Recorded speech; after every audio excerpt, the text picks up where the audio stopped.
Hello বন্ধুরা, তো কথা বলবো এইচডিবি ফাইন্যান্সিয়াল সার্ভিসেস এই আইপিওকে নিয়ে। আসলে এই এইচডিবি ফাইন্যান্সিয়াল সার্ভিসেসের ব্যাপারে একটা তাজা নিউজ মার্কেটে এসেছে, যে নিউজটার ব্যাপারে আমরা এখানে জেনে নেব। তো এইচডিবি ফাইন্যান্সিয়াল সার্ভিসেস একটা অন্যতম আইপিও, যাদের জন্য আমরা কিন্তু ওয়েট করেছি, যেমন এনটিপিসি গ্রিন এনার্জি, বা সেটা ওয়ারি এনার্জি হতে পারে, বা সেটা বাজাজ হাউসিং ফাইন্যান্স। এরকমই একটা বেশ ইম্পর্টেন্ট বা গুরুত্বপূর্ণ আইপিও হচ্ছে আমাদের কাছে এইচডিবি ফাইন্যান্সিয়াল সার্ভিসেস আইপিও। আর এর একটা যে নিউজটা আমি এই ভিডিওতে শেয়ার করতে চলেছি, সেটা হয়তো যারা এর জন্য ওয়েট করে আছেন তাদের জন্য একটা খুশির খবর হতে পারে। তো এইচডিবি ফাইন্যান্সিয়াল সার্ভিসেস যে ডিআরএইচপি ফাইল করে দিয়েছে, সেটা আমরা প্রায় সকলেই জানি। আর ডিআরএইচপি মোটামুটি যদি অ্যাপ্রুভ হয়ে যায়, সঙ্গে সঙ্গে কিন্তু HDB financial services IPO launch করতে পারে। তো সে কারণে আমরা যদি কোনোভাবে জানতে পারি যে এইচডিবি ফাইন্যান্সিয়াল সার্ভিসেস আইপিওর দাম কত হতে পারে, বা গ্রে মার্কেট প্রিমিয়ামটা ঠিক কত চলছে, কতটা প্রফিট হতে পারে, সেটা কিন্তু আমাদের জন্য খুবই সুবিধাজনক হবে। তো প্রথমে আমি যেটা দেখাতে চাই যে ডিআরএইচপি ফাইল কবে হয়েছে। এটা হচ্ছে ডিআরএইচপি, যেটা আমরা দেখতে পাচ্ছি এখানে লেখা আছে ড্রাফট রেড হিয়ারিং প্রসপেক্টাস, এখানে লেখা আছে। আর ফাইল হয়েছিল ছোট্ট করে লেখা আছে অক্টোবর 30, 2024।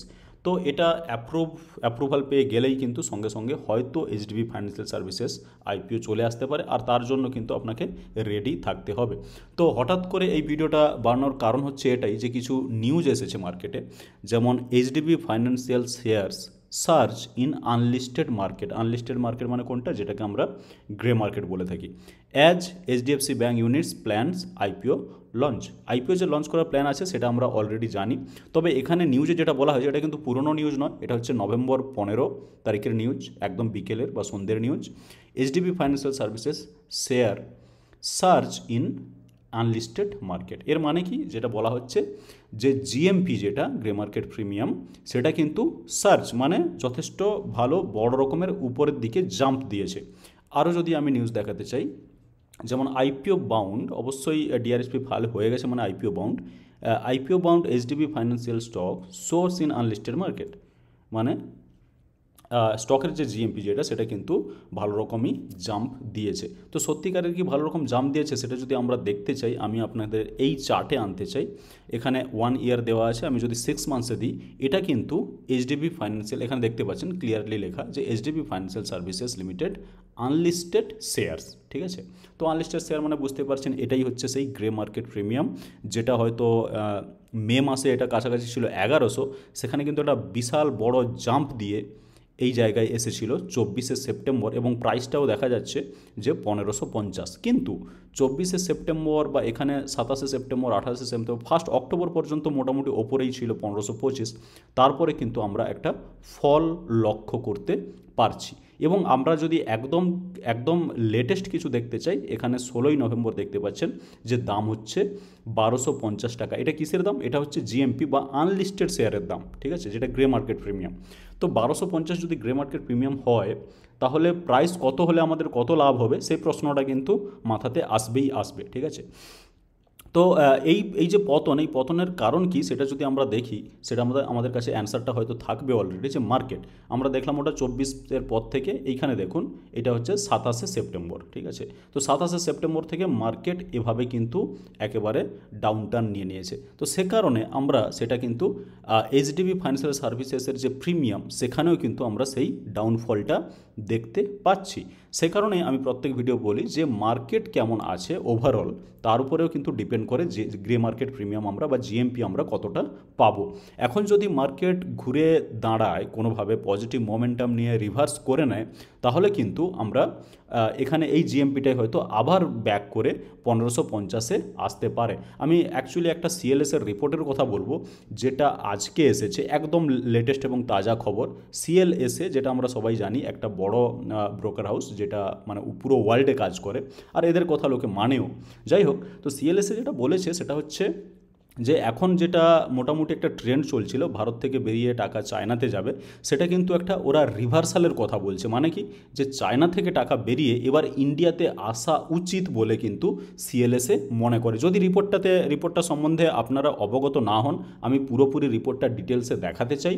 যেমন এখানে যদি দেখেন যে CLSA shifts stand in favour of Indian stock versus Chinese. মানে কিছুদিন আগে যেটা হচ্ছিল যে ভারতে সেল করো আর চায়নাতে বাই করো, কারণ চায়না হয়তো বেটার করবে, সেটা কিন্তু শিফট হয়ে যাচ্ছে।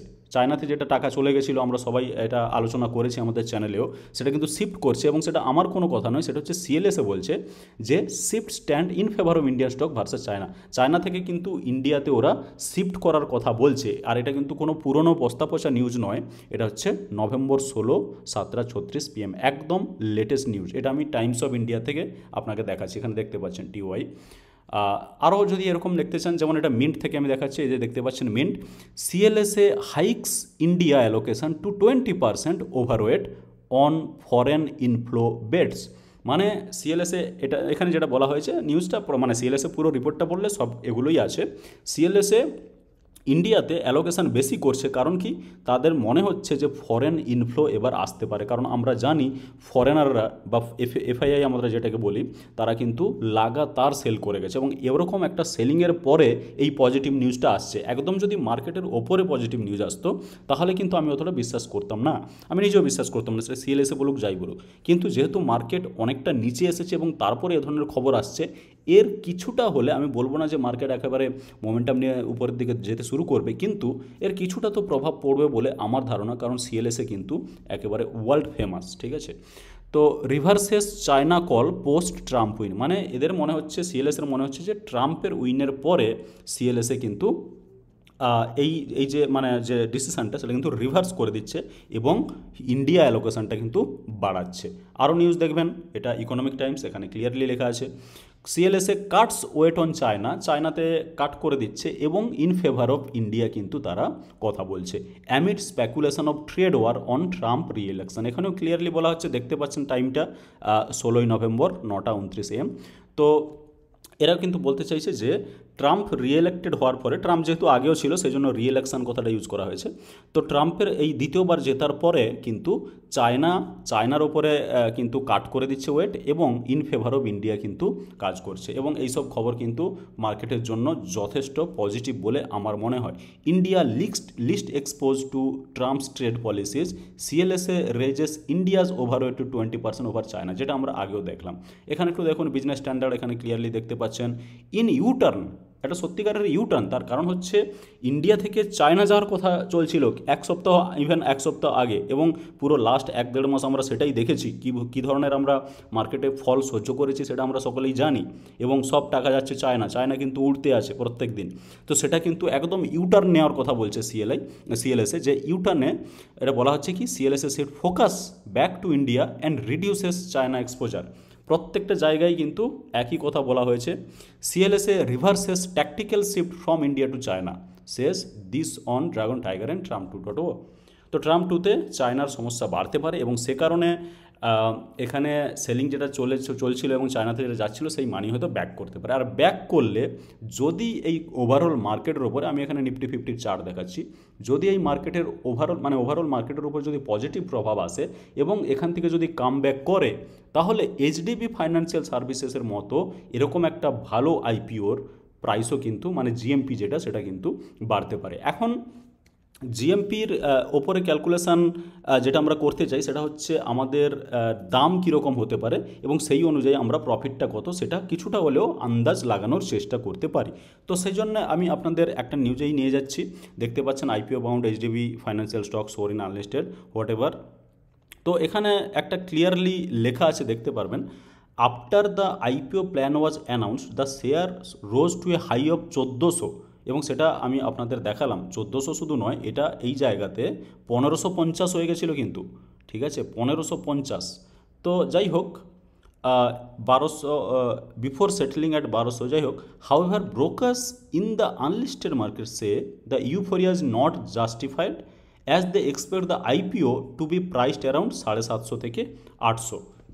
তো এখানে মেনলি যেটা বলা হচ্ছে যে আইপিওর দাম কিন্তু 750 থেকে 800 মতো হতে পারে। আর যদি 750 থেকে 800 মতোই হয়, আর যদি কোনোভাবে এটা আমরা এখানে যদি এটা এখন আছে ধরুন ওই 1250 মতো। এটা যদি 1200ও থাকে তাহলেও কিন্তু 800 থেকে 1200, মানে এই জিনিসগুলো যদি এটা যদি 1200 থাকে এবং ওটা যদি 750 থেকে 800-র মধ্যে হয়ও, তাহলে কিন্তু আমাদের 50% একটা গেনের চান্স থাকবে। তো এই বিষয়টি মাথায় রাখতে হবে, এবং যেহেতু আমি আপডেটটি পেলাম সেহেতু সব বন্ধুদের সঙ্গে শেয়ার করলাম। আশা করি এই ভিডিওটি ভালো লেগেছে এবং ইনফরমেটিভ লেগেছে। এছাড়া এই মার্কেট ডাউন হওয়ার পরে 1-1.5 মাস ফলের পরে সিএলএসের যে রিপোর্টটা এখানে দিয়েছে সেটা কিন্তু যথেষ্ট মার্কেটের জন্য খুবই ভালো আমি বলবো। এবার কতটা মার্কেট রিয়েক্ট করবে সেটা কিন্তু কারোর পক্ষেই বলা সম্ভব নয়।